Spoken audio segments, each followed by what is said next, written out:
Josh Paunil was in North Dakota, where Carson Wentz is from. So I want to kind of get that perspective on about Carson Wentz. Josh, appreciate you joining us today. Thanks for having me on, man. So give us a little bit of feedback about how you ended up being the guy to go to North Dakota. Yeah, well, I mean, after the Eagles made the trade up to number 2, obviously before that point, it was pretty clear that the Eagles were trying to make a move up in the draft to take a quarterback, either Carson Wentz or Jared Goff. Even before the Rams trade up to number 1, we kind of got the feeling that they preferred Wentz over Goff. So when the Rams went up to number 1, we kind of were, at first 24/7 meeting Tim McManus. It was kind of obviously a constant conversation.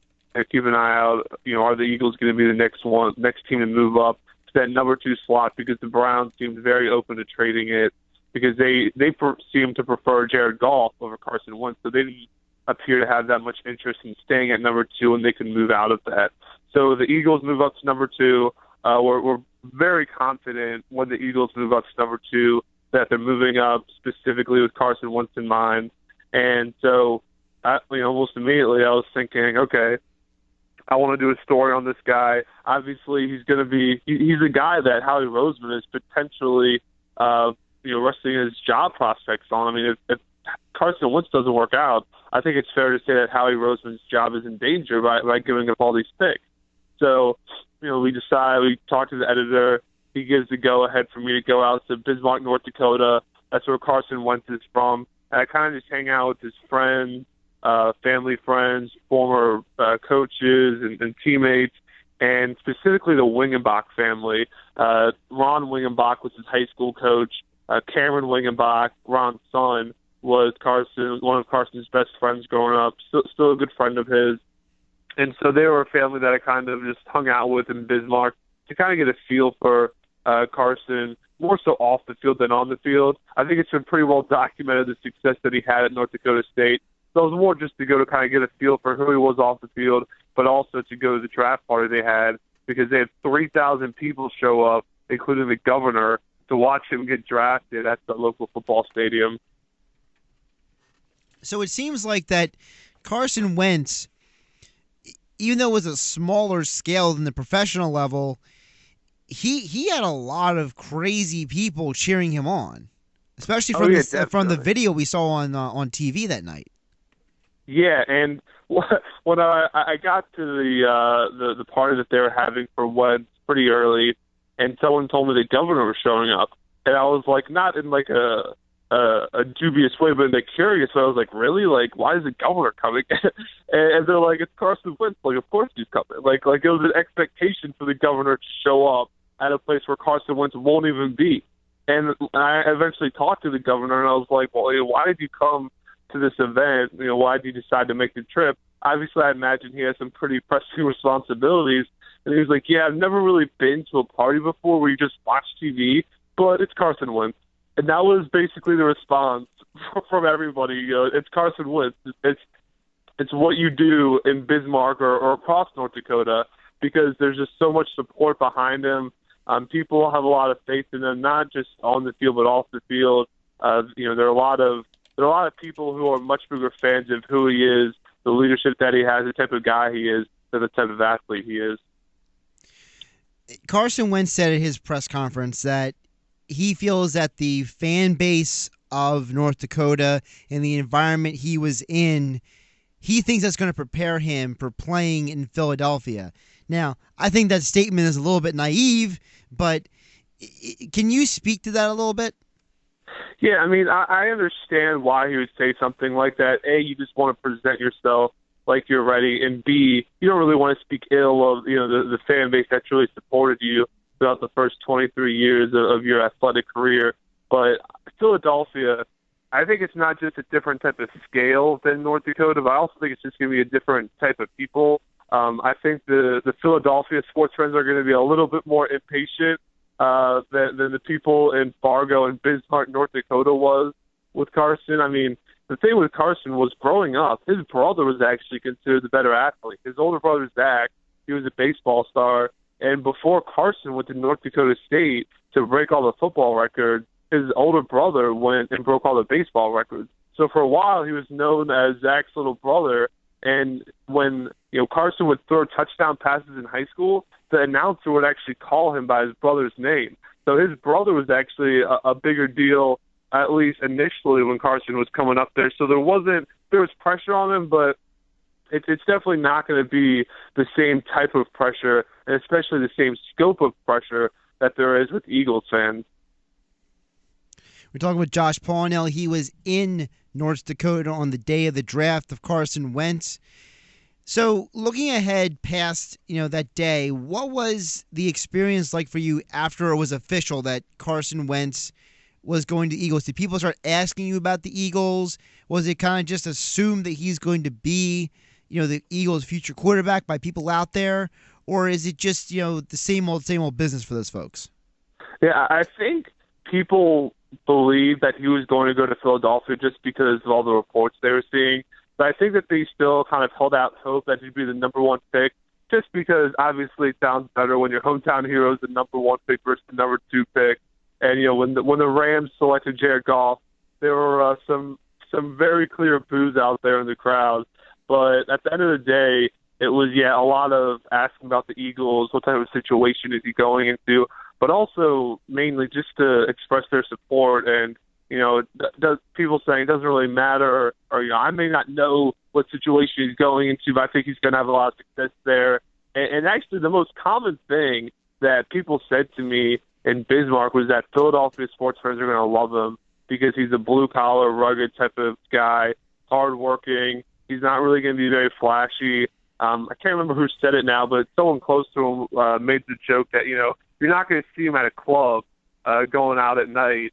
And they talked about how he'd be back home watching film, and maybe if he's having a crazy night playing board games with his girlfriend. So the common sentiment was Eagles fans are going to love this guy. And my response was, well, I think they will love him initially, but it's going to depend on how he does on the field eventually at some point, and not just who he is off the field. Although, the character really is as good as everyone says it is. Josh, let's transition to the rest of the Eagles draft. I kind of wanted to get your insights on different players that the Eagles drafted. Maybe there's a player or two that stood out to you or that you think is interesting or you think is going to be a good fit.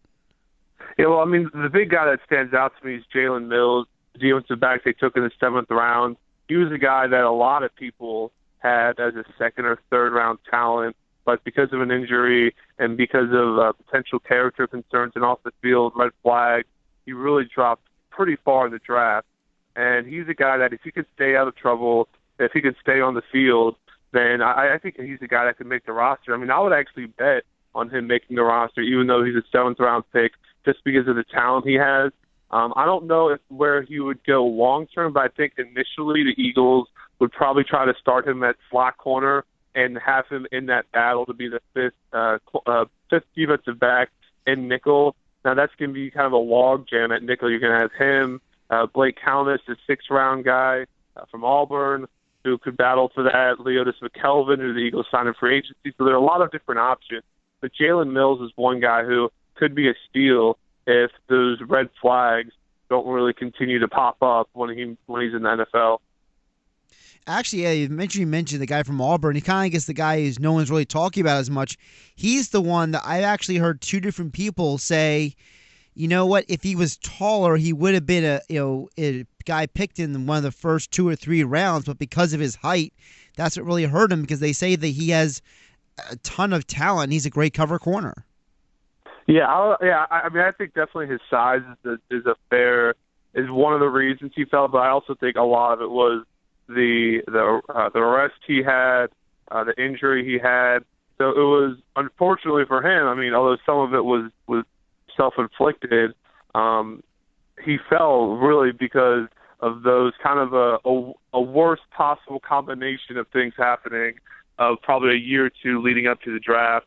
And then you add in the things just like size, where if Chip Kelly was drafting, I don't think he would be on this team. But I'm pretty sure there was about 3 guys who were drafted who would not be on this team if Chip Kelly was here.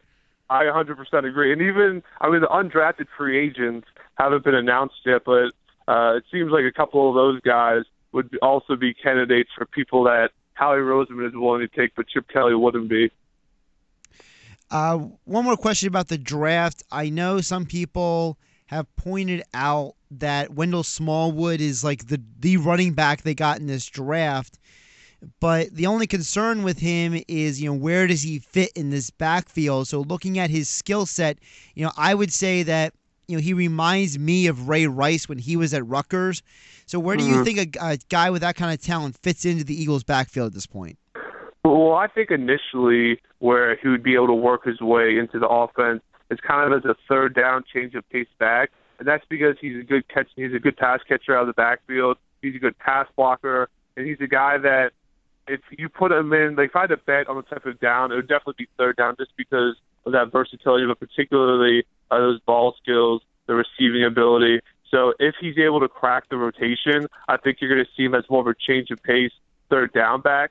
And then going forward, it would be interesting because I don't really see him developing into a feature back. I think maybe he could be a pretty good lead back for you as long as you have some other guys to complement him. But I don't think that he's ever going to be the guy. But he's definitely a guy that, again, because of his receiving skills, he can be a tough matchup, a tough cover to the linebackers coming out of the backfield. So it's really going to be the passing game, I think, where at least initially he'll be able to make his mark. We're talking with Josh Paunil. You can read his articles over at PhillyMag.com, Birds 24/7. So the reports are coming out. The Eagles are targeting a new guy for the personnel executive job or whatever label you want to give him. Yeah. So give us a little bit of your take on what the deal is with Joe Douglas coming to the Eagles. Well, when you just look at his resume, I'm not sure how much better it can be. He spent 15 years in Baltimore, and obviously Ozzie Newsome is widely considered to be one of the best GMs in the NFL, one of the best talent evaluators in the league. So to have 15 years on your resume underneath him, I think that's a very positive sign. And obviously to get the job that he got with the Bears, their college scouting director, who was named to that position last year, I imagine he had the support of Ozzie Newsome going through the interview process. So to have that Ozzie Newsome seal of approval, I think it's pretty telling of, if not who he is now, his potential and the type of impact he could have in the personnel department. And he's a guy that he was credited with pushing Joe Flacco on the Ravens when he was a regional scout there. So, obviously all scouts are going to have a couple guys that really hit on and a couple of guys they really miss on. But he seems to be a guy that's, kind of an up-and-comer and someone that people around the league think could have a real future, maybe even be a general manager one day. So let's transition for back to the field. We got through 15 minutes without talking about Sam Bradford here. This is the saga that never ends. You have Howie Roseman coming out yesterday saying one thing. Tom Condon, it's almost like he knew Rose was going to be on Mike and Mike, so he found an outlet in Andrew Brandt's podcast that would let him talk. And Andrew Brandt even let him talk about other stuff for 36 minutes before he even got to Sam Bradford. So, to me, and again, we all have our opinions, we all have our perspectives, Josh, but my opinion is I feel like Sam Bradford, he's sabotaging his own career at this point, and he's doing more harm to himself than help, with all of this, in the perception is reality. What's your thought? Yeah, well, before the draft, I certainly disagreed with the tactics and how he went about it, but I at least understood the philosophy of trying to go somewhere where you'll have a better chance to be the long-term starter. But I would be surprised if we don't see an about face some point soon, because at this point, the Broncos traded up to draft Paxton Lynch. Other teams that you thought, well, maybe this could be a potential destination, took quarterbacks in the draft. And so I'm not sure that any trade market exists for Sam Bradford. And if one does, I'd be shocked if you got more than a day 3 pick.